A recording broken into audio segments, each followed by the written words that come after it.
ગુજરાત સરકારે દિવાળી પર ફટાકડા ફોડવા અંગે ખાસ જાહેરાત કરી છે। દિવાળીમાં મોટી સંખ્યામાં લોકો ફટાકડા ફોડતા હોય છે, તેને લઈને સરકાર દ્વારા એક ગાઈડલાઈન બહાર પાડવામાં આવી છે। રાત્રે 8 વાગ્યાથી 10 વાગ્યા સુધી જ ફટાકડા ફોડી શકાશે તેવી જાહેરાત કરવામાં આવી છે।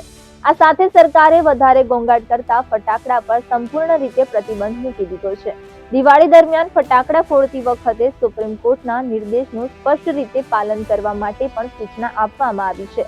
ગુજરાતમાં લોકો દિવાળીના તહેવાર પહેલા જ ફટાકડા ફોડવાનું શરૂ કરી દે છે, જેને કારણે ગુજરાત સરકારે વિગતવાર માર્ગદર્શિકા જાહેર કરી છે। સુપ્રીમ કોર્ટના આદેશ પ્રમાણે વાત કરવામાં આવે તો આ વર્ષે રાજ્યમાં ફટાકડા ફોડવાની એક ચોક્કસ સમય મર્યાદા નક્કી કરી દેવામાં આવી છે। સુપ્રીમ કોર્ટના નિયમોનું ફરજિયાતપણે પાલન કરવાનું રહેશે। જે પણ વ્યક્તિ આ નિયમોનું ઉલ્લંઘન કરશે તો તેની સામે કડક કાર્યવાહી પણ કરવામાં આવશે તેવી જાહેરાત કરી દેવામાં આવી છે।